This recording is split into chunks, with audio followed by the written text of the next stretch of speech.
Assalamualaikum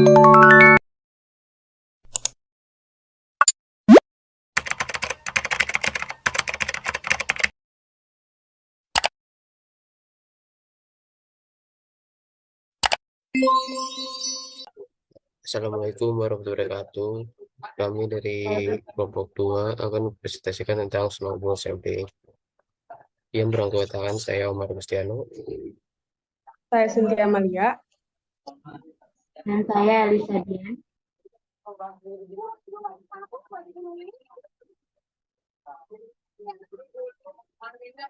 Snowball sampling terdapat definisi menurut para ahli.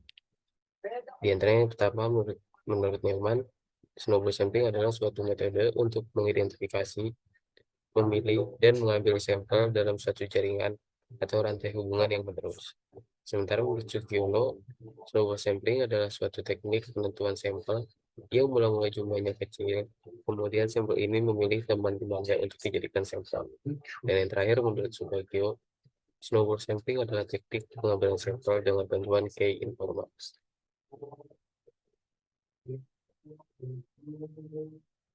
Definisi secara umum snowball sampling itu sendiri adalah pengambilan sampel non-probabilitas yang mengandalkan referensi dari partisipan awal untuk merekrut partisipan tambahan. Proses ini dimulai dengan mengidentifikasi beberapa partisipan awal yang memenuhi kriteria studi. Partisipan awal ini kemudian diminta untuk merujuk individu lain yang juga memenuhi kriteria dan bersedia berpartisipasi dalam studi. Proses rujukan ini terus berlanjut hingga menciptakan efek bola salju atau snowball. Ketika semakin banyak partisipan ditambahkan ke sampel.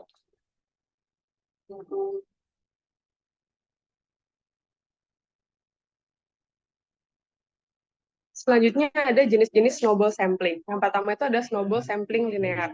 Pembentukan kelompok sampel dimulai dengan satu subjek individu memberikan informasi tentang hanya satu subjek lain, dan rantai berlanjut dengan hanya satu rujukan dari satu subjek. Pola ini dilanjutkan sampai cukup banyak subjek sampel.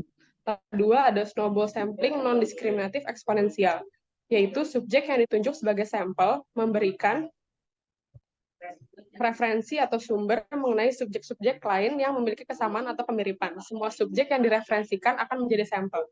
Yang ketiga ada snowball sampling diskriminatif eksponensial, yaitu subjek yang ditunjuk sebagai sampel memberikan banyak referensi atau sumber mengenai subjek-subjek lain yang memiliki kesamaan atau kemiripan. Namun yang dipilih untuk menjadi subjek hanya satu saja.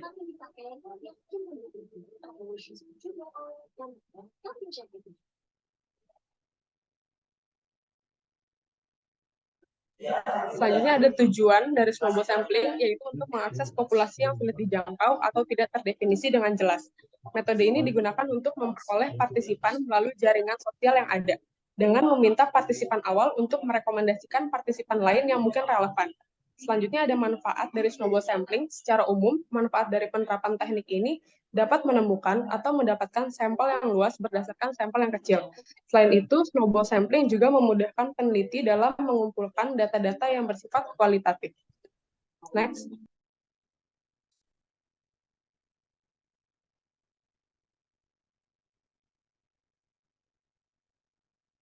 Snowball sampling memiliki kelebihan dan kekurangan. Kelebihan dari snowball sampling adalah mampu menemukan partisipan yang tersembunyi atau sulit ditentukan, serta mampu mengungkapkan hal-hal yang spesifik atau yang tabu dalam dunia sosial.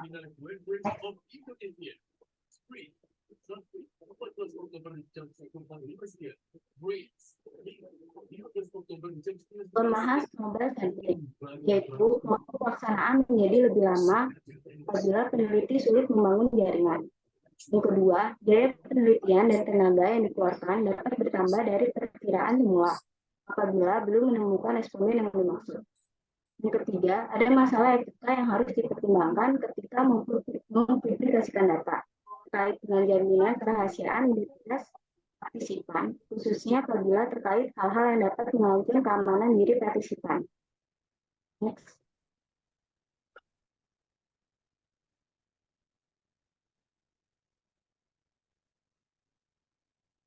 Langkah-langkah dalam snowball sampling ini ada 3. Yang pertama, identifikasi awal.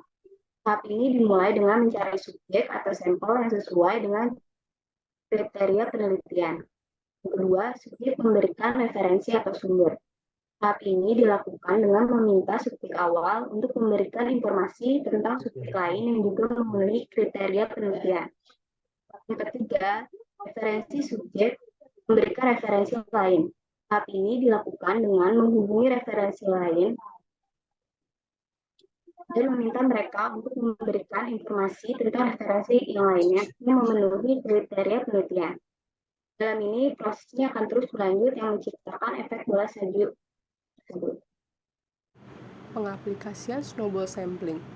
Untuk beberapa populasi, snowball sampling adalah satu-satunya cara untuk mengumpulkan data dan informasi yang berarti. Berikut adalah contoh di mana snowball sampling dapat digunakan. Yang pertama, itu adalah tidak ada daftar resmi anggota. Misalnya, tunawisma atau daftar anggota klub elit yang data pribadinya tidak dapat diperoleh dengan mudah. Yang kedua itu adalah kesulitan dalam menemukan orang.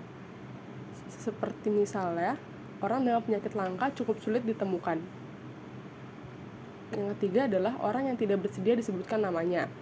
Misalnya seperti informasi data dari korban kekerasan seksual atau individu yang tidak ingin mengungkapkan orientasi seksualnya.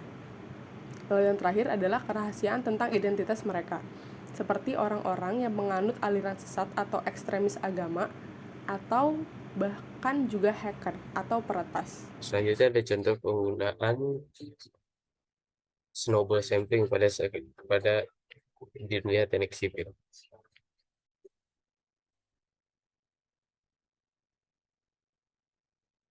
Contohnya itu ada di sengketa lahan proyek.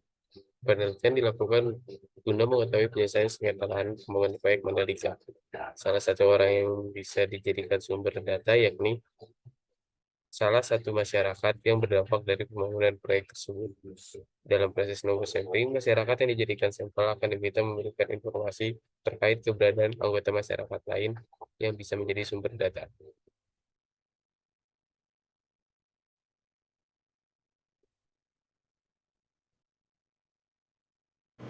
Pertimbangkan secara hipotesis, Anda sebagai peneliti sedang mempelajari kasus tersebut. Jelas sulit untuk menemukan daftar semua rincian masyarakat yang berdampak oleh proyek tersebut.